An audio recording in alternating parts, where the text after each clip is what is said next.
Again, thanks so much for joining us for our first webinar of 2024, A Cup of Ambition, Lessons Learned from Starting a Small Business. I'm Greg Berry, Director of Communications in the Office of Alumni Affairs.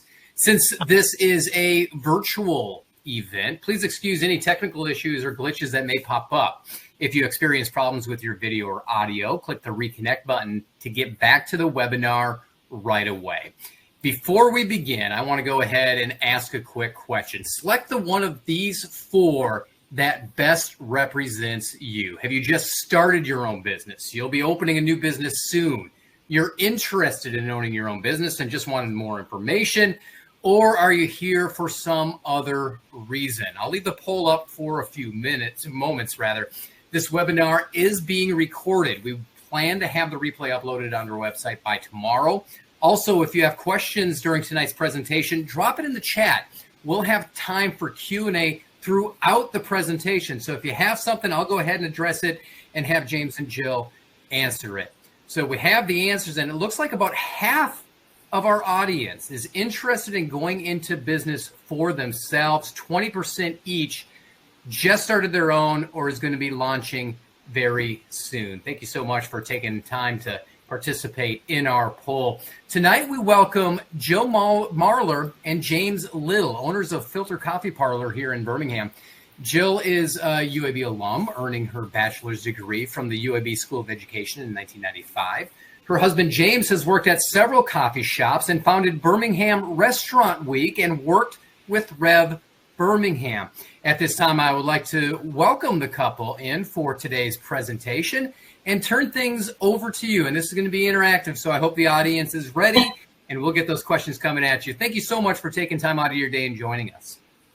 Thank you for having us. Yeah, thanks so much, Greg. I'm glad all of you all are here. So welcome. All right, so you want us to just get going and just start, Greg? Yes, ma'am. Let her rip. Right. Well, thank you for that introduction. So, well, James and I are here just to kind of give you a little bit of insight in what it's like to have a business, definitely a brick and mortar business, maybe the perspective too of what it's like to be married and be involved in the business as well. But I did graduate in 95 from UAB with a teaching degree. And for most of the last 25 years, I've been a teacher, but I chose not to go into a school system. I started my own teaching business in creative arts. So I did open or start a business in my mid-20s with teaching, and I would work contractually going into schools. So I did that up until about 2018, which is right around the time that we started the coffee shop.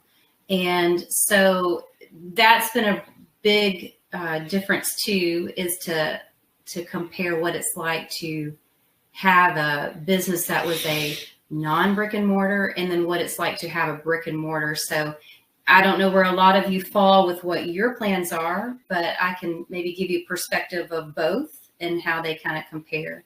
But I'm going to throw it to James now. And even in the role of perspective, so I worked for this is just giving all of y'all just kind of a background of who we are prior to the shop. So prior to the shop, I worked for Rev Birmingham for 13 years, and I was the neighborhood district manager, working in areas everywhere from 5 Points West to Inslee, North Birmingham, 5 Points South, Forest Park, South Avondale, a lot of other great neighborhoods like that. As it was highlighted too, I was the creator of Birmingham Restaurant Week back in 2019. And that was actually during a time where the recession was going on. And it was a way to kind of stimulate businesses within the city limits of Birmingham when people really weren't out spending money. Part of the roles that I had at Rev was I worked with community stakeholders, neighborhood officers, small businesses, looking for retail spaces, office spaces, developers looking for opportunities within a business district to redevelop. And then I would help with walking people through City Hall from, I have a business plan, I'm now ready to get a business license. What are the processes that I need to have to actually go into City Hall and start the process to then be able to unlock my door? So having all those things in my kind of like knowledge wheelhouse, and when the timing came about for us to do the coffee shop, I was working in 5 Points South, and right before COVID, before the coffee shop, there was all these stakeholder meetings. We were doing community meetings. A master plan was being worked on for the area. And about the same time, the Starbucks space in 5 Points became available, which then really kind of opened up the opportunity of like, I've been doing this and helping other businesses open up and have their own brick and mortar. And usually a lot of those were family-based businesses. And that's when the discussion started with Jill about what would it be like if we had our own brick and mortar and we did business for ourselves. And so that became like the genesis of us really thinking about our individual stuff that we were doing and how do we make that a one unit where we could be this great brick and mortar business. So off of that, we actually, Jill tells the story better. We actually went to the beach on a family beach trip while our daughter was sick and wrote our business plan there at the beach. And that's like one of the foundations. It's easy to want to dismiss that step, especially if maybe you don't feel comfortable with writing or kind of digging deep into that. But we used a platform called, I don't know if you say it Live Plan or Live Plan, but it's LIVEPLAN, Live Plan. And it's questions and it prompts you. And so you're just filling in and it basically puts together your plan for you. And that was key for us. And by the time we finished it, it was probably between 40, 50 pages long. And even, 6 years later, looking back on that plan, it did help us to narrow our focus. And even when we felt like we were really going off the rails, in year 2 or year 3, at some point you're always kind of able to just remind yourself, okay, what was the mission? What was our why? Why did we do these things? So I would definitely say, do try to structure something. Even if you're just drawing things out, start somewhere. Because having that business plan allows you to discover your why. It's the who you are, what is your business, what makes you different than the business down the street. Who is your customer? Like, what does your customer look like? If you had to describe your customer, there goes our cat. It allows you to figure out like, who is the customer that comes in every day? What is the magic ticket number that you need to have with every transaction for your business to be sustainable every day? It also allows you, because of my time with Rev, I actually developed a pro forma that you can actually go in and it allows you to add all of what your expenses, your cost of goods, your rent, all those little bitty particulars would actually be loaded in. It allows you to see like what your cash flow is from month to month, from year to year. It also allows you to figure out like what your business sell based on your projected sales. What is your projected like business license going to be, like dollar amount going to be based on a 1 to 5 year increase. So it really kind of allows you to like dial really in to the concept of the business for you to be able to kind of run the pro forma to see like, is this actually something that's truly viable? Mm-hmm. Sorry, I'm going to get our cat. Yeah, our cat's going in the fireplace. It's not on. And when he's bringing up that too, I think one of the things that we were a bit naive about is to really be honest with yourself of the realities of fees, of licenses, of true costs. Sometimes we want to be in denial about those things when we have a dream. James met with other business owners that were in, the industry, whether it was a restaurant or a bar, to really get some raw numbers or some truths. So don't isolate yourself. You do need to connect with people. And if you don't know a lot of people, then ask somebody, and somebody's going to know somebody, but you need to know your location, to really, really focus on who is your customer what are their wants and their needs, and then be very realistic about what you think your expenses are going to be in those numbers. And one thing to show too, what did get us, James had come from such knowledge with coffee. He had worked at Barney's, he had been at O'Henry's, he had roasted, he had been in management at Starbucks. He had actually managed these Starbucks in the current Filter location. And so when we began, putting the plan together, we were looking at a lot of those numbers that he recalled from 2007, 2008, just like generally knowing what those sales were. But that doesn't always apply when you go from a huge corporation to a small business coffee shop. So you have to be very realistic about that as well. So when she was talking about, you put your business plan together, you have your performance numbers and stuff, it's great to go and find people who you admire or view as like, these are key people in the segment that I'm wanting to go into, and having those sit down. So I sat down on the patio there at Chez Fon Fon with Frank Stitt and asked him, what do you know now that you didn't know then? And I heard the story of the Volkswagen Bug, and he was doing cooking demos at the Birmingham cooking school store and all these things, and talked about how when they opened up what they had to do and how everything was used except for the stove in the back. I mean, he shared all the things that he had to do to get open. And then I met with Faisal, who used to own Atomic Lounge in town, and he asked the same series of questions like, what do you know that now that you didn't know then? And I kind of took those things because it opened up additional things that I hadn't thought of. And it added to the formula, like, oh, these are things that we need to add to the business plan.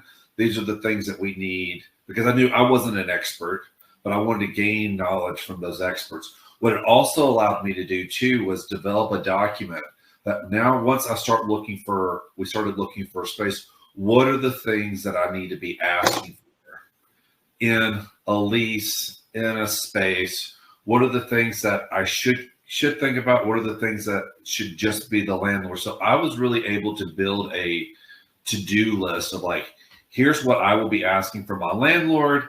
Here are the things that I'm going to need help from the city, and so on and so on. And it really kind of added, because in those conversations, they would exchange like, oh, I wish I had asked the city for help with this, or I wish I had asked for that, or, oh, when we opened up, we had these electrical issues, and I wish I had made sure the landlord had checked all the electrical stuff in the space. So tying that in with a lot of stories that I used to hear from startup businesses at Rev, where they had these bumps, these unexpected, I've signed my lease and I didn't realize that there was a water line issue, and now I'm having to pay these costs out of my startup costs because it was an unforeseen cost that I was going to have.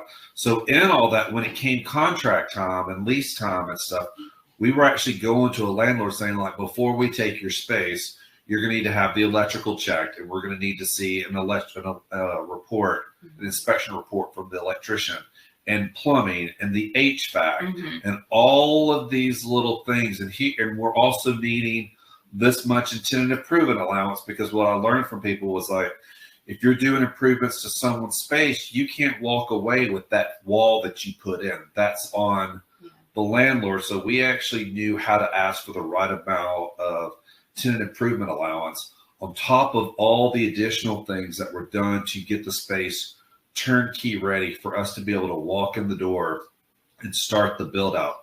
So because of those conversations, the business plan, and all of those things, and having a lot of our ducks in a row, we signed a lease in October, dealt with 2 holidays, and we opened up January 7th.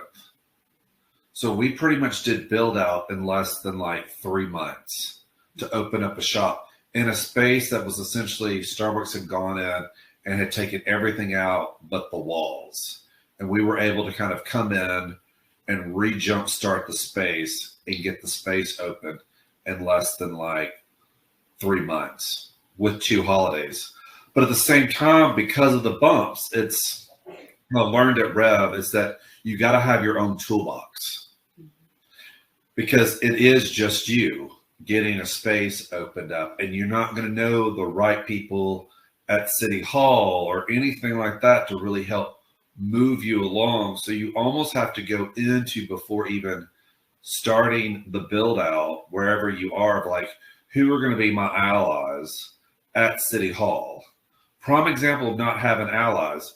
Here we are right before opening week of getting the CO sign, and we found out from the electrical inspector at City Hall that because of the holidays, he wasn't coming out to do the final inspection, which we had the fire marshal, the health inspector, and the building inspector all were scheduled the same day based off waiting, knowing that we're getting this electrical inspection.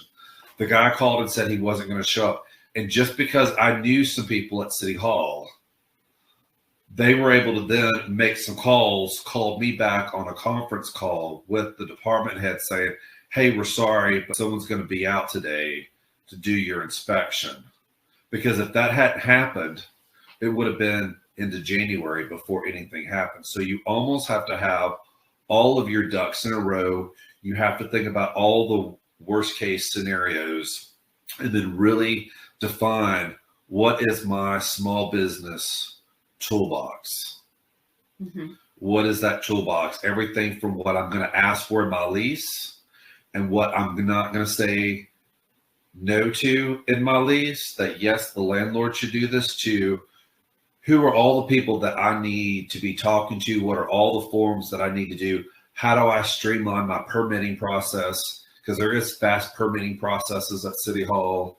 I mean, there's all of these things to really kind of like push you. It's just knowing all the questions and knowing all the answers before, and it's really kind of really creating like a really great, true game plan for opening that door the first day.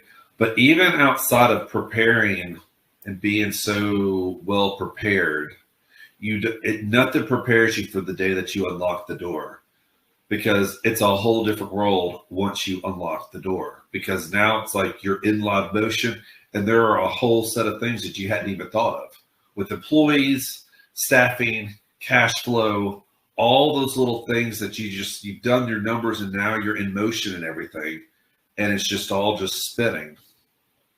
And then COVID happens, and then you're out with COVID with the world, and the whole world changes. But see, if Jill and I had that business plan is actually what saved us, because at COVID, we actually took everything back to the business plan and rebuilt ourselves completely based off of what we had in that business plan. So that structure of stuff, that structure in our lease, when our landlord was trying to like change stuff on us and everything, but because of how we had our lease structured and we had someone that really took care of us and like fine-combed our lease, we were taken care of. So it's all of those like small little particular things that are really key. Yeah, don't be afraid to advocate for yourself. You have to consider what you're building. If you're doing a brick and mortar business, it is like a member of your family, and to treat it in that way and to look at it like, okay, push comes to shove, no matter what happens, I'm willing to be here 6-7 days a week. And if you feel like, I want to have a brick and mortar, but I'm still going to kind of keep my other job and I'm going to have some employees. In the beginning, if you've never done it before, that's not the best route. The best route is to come in it and to be as present as possible. It is very exhausting when you come out of a build out process and then you open your door, like James said, and you're thrust with customers who, are there wanting to support you, and you can kind of start to drown, but you've got to kind of get through that phase. And if you've done your due diligence on the front end and you've prepared yourself as much as possible, you're going to have people you can call upon to help you, and you're going to have some insulation and some cushion, when things go bump. There's so many things we did wrong in year one. And we were just getting our bearings back, like January 2020. And I'll never forget, we kind of like, we're like, yes. And then everything shifted in a blink. And I remember saying to James, we cannot stay open. There's no way. Like, our daughter was 5 at the time. Schools were shut down. And I said, we just can't go on. And he said, absolutely not. And I don't think we may have closed the door for half a day, but he modified the hours, and we just cranked out cinnamon rolls and put on Facebook for people to come buy bags of coffee. And we just pivoted, and you adapt. And that is key. If it's difficult for you to adapt, quickly, then this is an opportunity for you to work on that. And because you will sink or, swim. And that's what you're constantly doing with a business within a space like that, is adapting. You have customer needs that are changing. You have things that break. You have, you didn't know that this fee was going to come up. Your sales went down this month. Somebody calls and quits, on a Saturday morning. There's all these things. But if you're willing to ride that ride, that is great, and you should do it. I would say, compared, when I think about the last 20 years of teaching with my non-brick and mortar business, where I would go to a school or I would go to a facility and I would teach and send them an invoice, get paid, that I look at that and like, that's really my comfort level of, I like that. And so I struggled for the first 2 or 3 years in the business with the coffee shop. James was so used to this environment, so used to the stress, but it took its toll on me, because I didn't like going home and there was still something looming over me, the responsibility. But I think that we both agree that had we not had the struggles and, had to go through what we went through, we couldn't have grown. We've grown individually. We've grown together because we had never worked together before. And the COVID pandemic forced us to work together for 2 solid months by ourselves in the shop with our child sitting in the front table doing online school. And it was really hard, but we wouldn't change it, because we should never live with regret. And you're going to find that when you're doing your business, you're going to get in the trenches. You're going to question yourself. You're going to be crying. You might be screaming. But when it's all kind of said and done, you're going to realize that it is all yours. And that's the choice that you made. That's the choice that you have. And that's the power that you have. And you're so brave to have chosen to be an entrepreneur and to start a business, because most people are always too afraid to try it. So that in itself is already a victory, that you're even here, that you're, developing whatever you're developing. And, just don't forget that in yourself, because you all have it to do. If we can do it, you can do it. And one thing that I would highlight in that is that, so we opened up the shop, and, I really felt like at the time there really wasn't someone that I could really turn to that could relate to the world that I was in. And if it hadn't been for COVID, I wouldn't have ended up meeting Dan Bailey, who owns Alma Vita Coffee and Trading, who became my business mentor. And having someone like him, who had 25 years of experience in the coffee and tea world, really provided a lot of insight to me as to like how I should really, and how we should really be like doing the shop. And also because of him, when we went back to our business plan, we actually looked at like, we need to be more sustainable in the foods that we do at the shop, and what we're doing when it comes to beverages. when someone gets a cup of coffee, what is the impact of that cup within our four walls and outside of our doors? Because as Dan told me, and I've learned from him, and I think this whole thing that we've been on, he said, when the bus pulls up, you should step on. And we stepped on the bus in 2019 when we opened up the shop, and we have been riding the bus this whole time, and we have learned a lot about the business, about ourselves as a couple, about ourselves individually. Has been this ride that we've been on, and we've grown and we've changed. And because we've been open-minded to the growing and the changing, it has really changed what Filter became, because the Filter that we were when we opened in 2019 is not the Filter that came out of COVID. The way that we source socially and environmentally and ethical, I mean, all the things that we do, the clean ingredients that we do with the baked goods at the shop, all that became part of who and what we were. We truly, over the last year, have more so understood our why, our mission, our vision, and our core values more so than we did 5 years ago when we opened up the shop.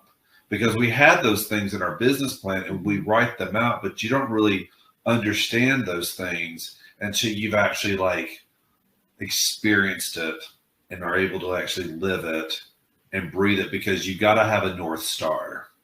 So going along with that, you've talked about change, you've talked about pivoting, you've talked about all of that.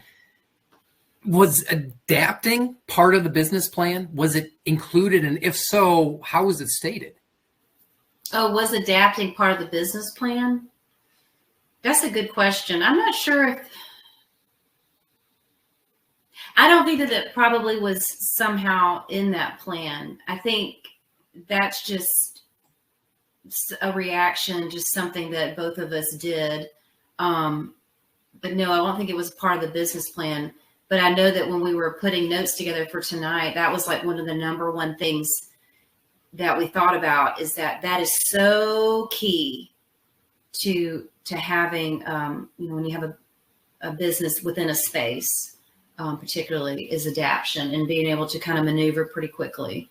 Because I think even in the adapting, even out of COVID, a lot of the things that we used to offer at the shop, we stopped offering because of input from customers and guests. I mean, and that became an adapting element too, because we were adapting to what our guest base was wanting and what because they were educating us. Like, have you thought about this since you're doing these vegan options? And have you thought about that? I mean, it became this, you listen to your input of your guest, and then you're taking that and you're rolling it into the fabric of the shop. And that's just where a lot of the social and environmental practices that we have in the shop come into place, because there were so many people that were talking about other sustainability options and things like that. And it just really added to us. But then we were already somewhat adapting, because with COVID, you had to pivot and you had to completely rethink, how are we doing this today? Because this week's different than last week.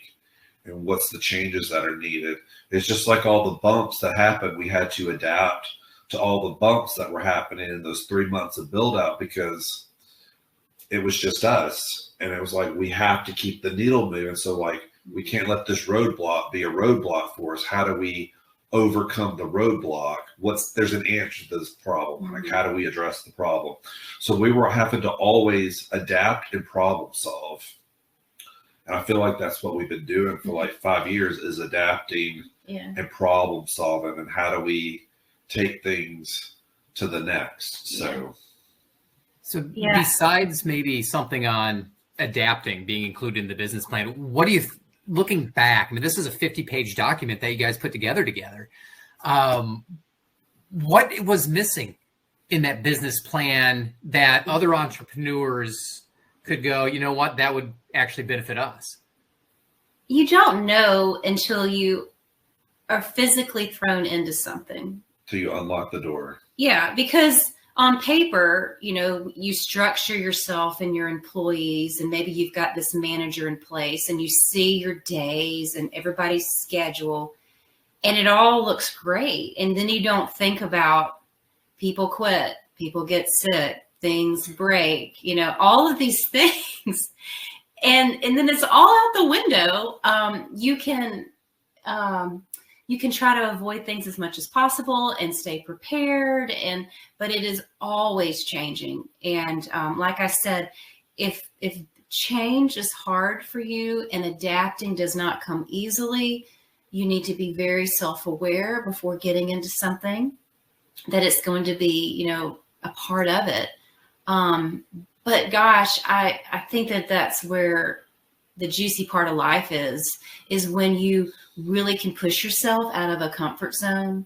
Because had I not been pushed so hard over the last 5 years, mentally, physically, emotionally, all those things, I know I wouldn't be standing on the threshold of kind of what I see now, for my future, for sure, just with what I want to do business wise. But I'll say this though, to answer your question too, is that, just even like during my time at Rev, and even in anyone would experience this. So like, I want to have a business, or you hear someone wants to have a business. Well, do you have a business plan? Yes, I've written a business plan. Well, let's take a look at your business plan. Oh, it looks good on paper. And you got your performa. And so you're using that for signing a lease and getting a business loan and everything. But what typically happens is that business plan, just like with us, we opened up and that business plan just became the saved document on our computers, because most of the time, most businesses don't use your business plan after they've gotten their lease and their funding in place and everything. It just becomes this document. It's not a living. That's why that business plan is a living document. It should always be changing. It can be modified. Yep. This is your startup, and like, all right, I'm like we did. COVID happened. We went back to the business plan and we redefined ourselves, and we redefined that business plan to who we became. So really, your business plan should be this ever changing. This is my North Star, and this is what I'm doing. A month, 3 months, 5 months, even like a year out, however you're going to like strategize yourself. But like that business plan should always just be in the forefront. Yeah, this is my strategic plan. Just like any organization, here's our 5-year plan. Here's our 10-year plan. Here's our 20-year plan. And I think a lot of small business owners, they get that, and then it just becomes forgotten. So it should always be something that you just reflect to, because I really feel like if we didn't have that, even like during COVID, that we probably would have been lost if it had been for us having a business plan. The other thing, go ahead. I imagine most of the things that you put in, that's technology. That's what we're here for. We're adapting. We're pivoting. But when it comes to that business plan, I'm guessing a lot of the changes for that living document were minor. But I'm sure there were several that were big ones that you had to readdress because of changes, because of adapting and things. Is that correct? That it is, yeah. Because a lot of that has to do with like your performance, because you can actually work your performance into that business plan. And so just like with COVID and everything, you have to pivot and move things around. Be like, all right, this is what we were doing, but we're now having to function this way to make these things happen though. So I mean, it's you got to look at your numbers. We love Square, so we always use Square, and you can really isolate your reports and generate custom reports. And we were always able to look and say, okay, when we scale back on, if we got to scale back our food offerings, what are our top 5 food offerings? You just have to look at your data. If you're just not into that, then maybe you find someone that can be that for you, who loves to crunch numbers and can say, listen, you need to focus on these 5, 10 things. So you cannot ignore that, just your numbers. No, the data is key. Yep. Yeah. And that's the thing that's in a business plan that you can't overlook or forget about. Yeah. So during this time, when you're sitting down to write that business plan, what helped determine that that was the right time to start your business? James and I always go with our gut, which gut instincts are, I think, one of the most important things as a human you can listen to is your own gut. And we felt a lot of things were working in our favor that were pointing us to say this is what needed to happen. Because when James was thinking of opening the coffee shop, he had already gone to Bob Moody, who owns the Spanish stores, which is where Chez Fonfon is, because we were actually looking at the space where What's on Second, just closed up. But we originally were looking at that space. And then, I don't know, within a few months, the Starbucks location became available. It had sat for a year where they were just paying rent. So as soon as it came on the market, James called the landlord and we snagged it. So we felt like that was a sign that was supposed to happen. So you just have to have your eyes wide open. And sometimes you can probably get fooled a little bit, but I think in general, your gut is a good indicator. But we also, too, to go into that, it was the going back to data again. Because, if you're working with, if you have access to people who can pull real estate data for you, who could, all right, so I want to open a business in this neighborhood, and you have a real estate person that you're working with who can find data and stuff, or who's like working leases and stuff and showing you spaces. They have the tools that they can pull to be like, here's the data for this neighborhood on the number of people that work, the number of people that live. Here's your car counts. Here's where people that live in this community and where they're spending their money and what are the things that they're spending their money on. And so we were able to actually access and had asked for that kind of information. And we can actually look at it and see like, oh, here are the needs of the community. Here are the number of people that work here in the community. Here's all the big employers. Here's the residents. Here's what these real estate reports are telling us, that there is a need for a coffee shop because there wasn't a coffee shop in 5 Points at the time. So we actually used, for it to really seal the deal on 5 Points being the spot, it wasn't just the business plan and us having the performance. It was actually, a lot of it was the data from that neighborhood highlighted that there was a true need for a coffee shop. And that data actually showed that there was the support, the customer base to support a coffee shop in the neighborhood. I see there's some questions too. Let's see. What help you all determine, let's see, the right move forward from Angel? Yeah, we talked about that one. Okay. One that I find very interesting, I was actually thinking about it too, is, okay, so you're having conversations with other businesses in 5 Points.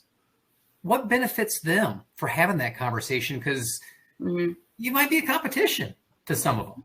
Well, competition is always going to exist, right? I mean, this is the society we live in. And at the time, like James said, there was no other coffee shop in 5 Points. And I think in general, you have to, it's not good to isolate yourself coming into a business district.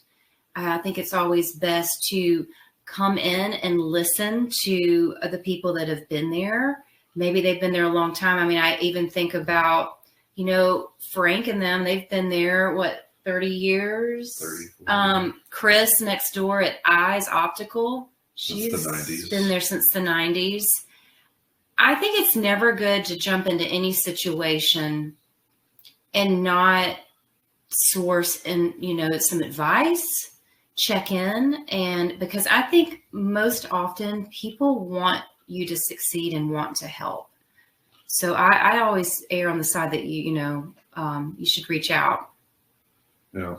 That's why I think it was probably easier for me because of my job at Rev. I actually knew a lot of them.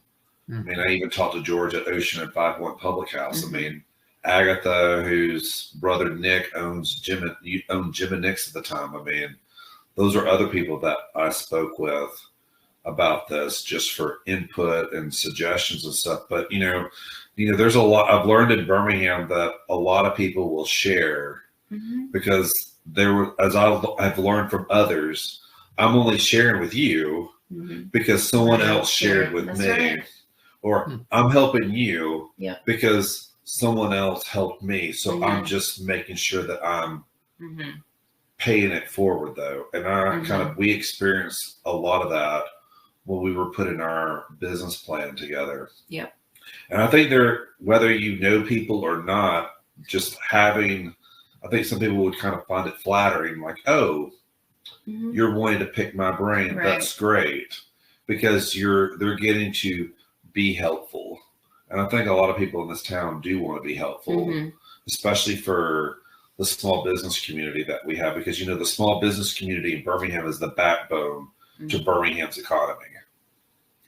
You're obviously familiar with the store that you ultimately opened in because it was Starbucks. But did you kind of find yourself doing interviews of the neighborhood tenants? And did it kind of feel that way? Interviews of interviewing the people in the neighborhood. Yeah. I mean, it felt like I was doing an interview. Yeah. But I think it was just a great opportunity just to even get to know them in a storyline that I didn't even know.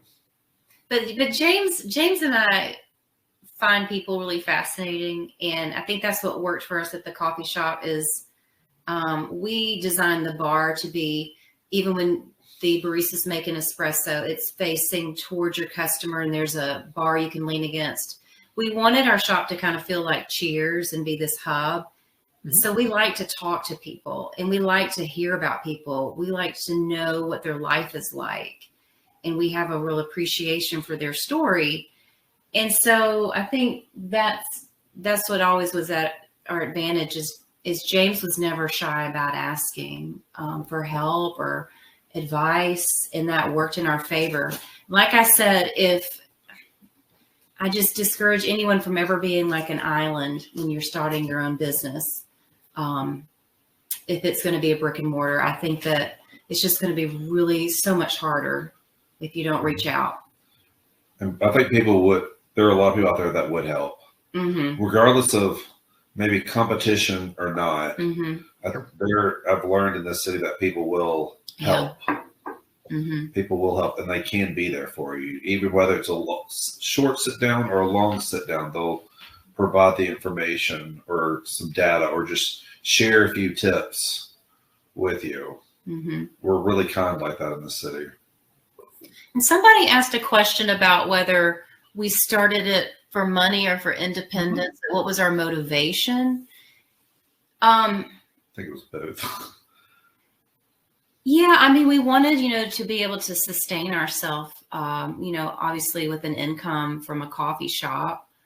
I feel like it was more because we loved community and we knew that the space would be a hub and it would be like a second home for us, and it would be kind of a special place. So the motivation was to create something that had a lot of energy, and we achieved that. And, obviously when you're in that situation, it's a fishbowl. And I think that is one of the things that was a little bit that's harder for me is that can get a little bit intense at times. So that's something to be kind of aware of too, that, you tend to be in a fishbowl in a small business like that. But what we would often do is when we would go out of town, like there's a place that we like to go out in the country and there's nothing. And it's just a farmhouse and there's woods. You need to get yourself as much as you can detached from your environment, because you will lose perspective and you will find yourself really swamped at times. And just scaling yourself back that way can kind of help you to see maybe what needs to you let go of, or maybe something you can start. So I do encourage anybody, you've got to make yourself step out from time to time. You don't need to, it's easy to get lost. And I know I personally have gotten lost over the years just because of the world and, being a small business and shortage of workforce and all those things that have come up over the last 5 years. I mean, it's a struggle, and it's easy to get lost in it. And it's like, I have to be here. But when you don't have that separation of just being able to detach yourself a little bit here and there, you do get lost, and it does become all consuming. Because I know a lot of people in the city who are in the service industry business who work 6-7 days a week because they're just doing it because they have to do it. Mm-hmm. And, you're not really making time for yourself. I mean, having that downtime is key and critical for sanity, not only for yourself, but for those that are around you, even when it comes to employees and customers and stuff, because everybody eventually starts to feel it, whether you're trying really well to keep it inside, but it can't, you can only keep it in for so long, and then everybody starts. So making sure that you're making time for yourself is a key thing. So taking COVID out, because I think everybody was scared of something during that time, failure has to come into play in your minds every once in a while. How do you combat that and stay positive, stay strong? Because owning your own business takes a lot of courage and strong will. You don't have a choice you can't, you can give up, but you're forced to keep going. And because there's things that are forcing you to keep going. You may have a lease. You may not be financially able to get out. And you just keep going. And being under that kind of pressure can be very redefining. It can be both good and bad, but I think ultimately it's for the good, because you learn a lot about yourself and you're going to get a lot stronger. I think that this somewhat kind of leads in, I know with time just getting short, I don't know if, a lot of you who are on the platform tonight do know that we've just sold the coffee shop, but I think that kind of where we are in this conversation, we could just bring into a little bit of the reasoning why, because even though like Filter is successful in that it is very much loved and supported daily from the community, and there's never, lack of customers coming in, and it is a successful, business in that way. We made the decision that for us, it wasn't the pace and it wasn't the type of business that we wanted to continue. So I guess in looking at this whole conversation over the last 45 minutes, you don't have to look at, when you make choices like this as a business owner, that there's failure. Because it's easy sometimes to beat yourself up and say, well, you know what? We just made it 5 years. But you know what? We made it 5 years. And James and I were just having this discussion earlier, because he and I are like half full, half empty. And that is what kind of works about our partnership too. Perspective is everything. Timing is everything. Intuition, everything. But you can usually take a situation and look at it one of, two different ways. So I feel like even though we have sold our business and Filter's no longer a part of our life, it's always going to be a part of who we are and the fabric of who we are. And we'll never look back with that regret. It had triumphs and it had, horrible times where we really messed up, but we just can't fixate on where we failed, if that is even the right term. We're just glad it's still existing and is going to keep going. Yeah. Filtering along. You mentioned success, Filter being a success. What goals, what marks did you put into place to say, okay, now it's a success? Because it didn't happen. I mean, yeah, there was success when you opened the door, but you obviously had something in mind other than that. Yeah, I know what is success, right? Everybody's definition is different. And honestly, I can't even fully answer that other than to say, I know that 99.9% of the people that walk in our door light up our day, and we feel that we light their day up. And that is how I kind of mark the success. And, you know, can you just cover the bills? Can you pay yourself? I think that is very hard in the service industry to make a lot of money. I mean, they think if you've got variables working in your favor, maybe you can, or you have multiple locations. It's hard when you have one location like Filter, and, you know, I had to scale back my teaching to come in and be a part of the business, you know, more day to day with James. So that wasn't as sustainable necessarily for our family, but it allowed us to really hone our skills over the last 5 years, redirect ourselves, put our shop in a remarkable place with an excellent team, and we found a new owner. And so now we go on to a different journey. So I don't know. Success is not just the money factor for me, but, you know, I think a lot of the success is it's the daily guests that come in on a regular basis, that a lot of them who have been regular since day one, and they've stayed for 5 years. It's what we've become out of the shop. That's a success. The sustainability elements, the being at the table at so many discussions now in Birmingham about what's happening in Birmingham when it comes to sustainability. It's the impact that we've been able to make on the neighborhood that we've been in for 5 years, whether it's helping other businesses open up in the neighborhood, or people that were looking for spaces to open up, or just being part of being involved in community events and things that happen in the neighborhood. That's success. I mean, when you look at who we've become out of the shop, the fact that I'm who I am today, that's a success. Who Jill is today, that's a success. I mean, even if you want to talk stuff, I mean, we almost divorced during COVID, and we separated for 7 years, for 7 months. And here we are today, still married. I mean, we made it through COVID. We made it through year one. That's a success.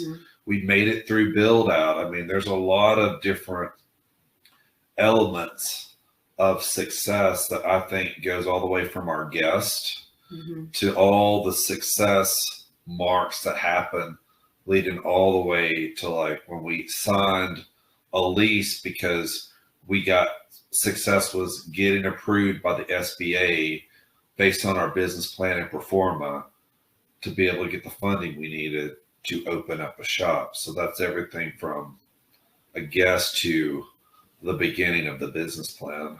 Yeah. You brought up the relationship. What do you think is the biggest challenge of people going into business with a spouse, with a partner, with even just another family member? What would be the biggest challenge?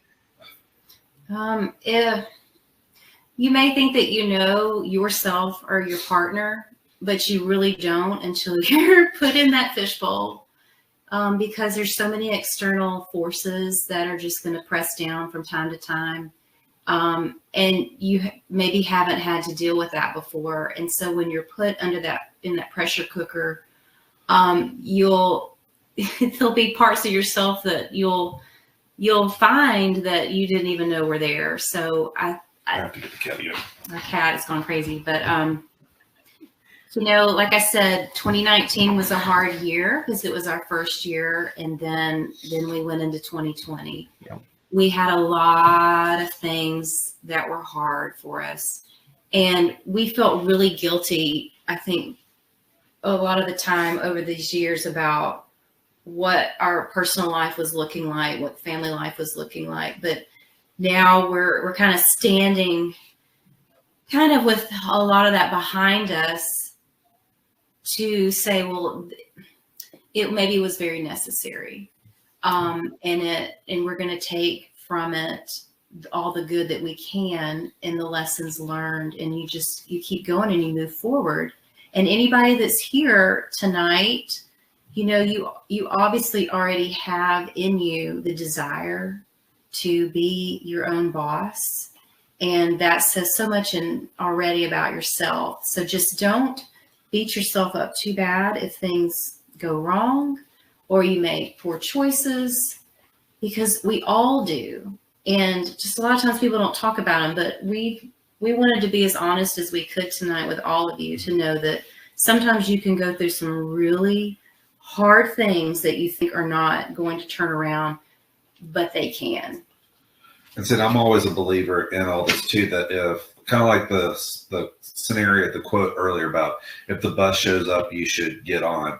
I'm also a believer that if the door cracks open, you should always peek and see what's on the other side of the door, because as Jill has always heard me say, you just never know. Mm-hmm. So you never know unless you try. You never know unless you put the business plan together. You never know if you did your performa.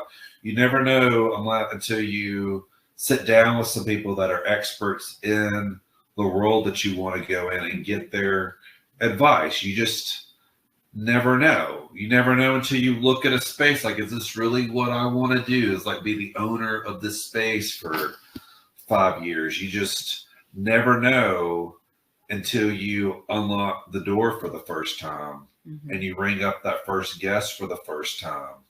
You just never know until you try. But at least, as I've told other people, at least I can always say, at least I did it and I tried.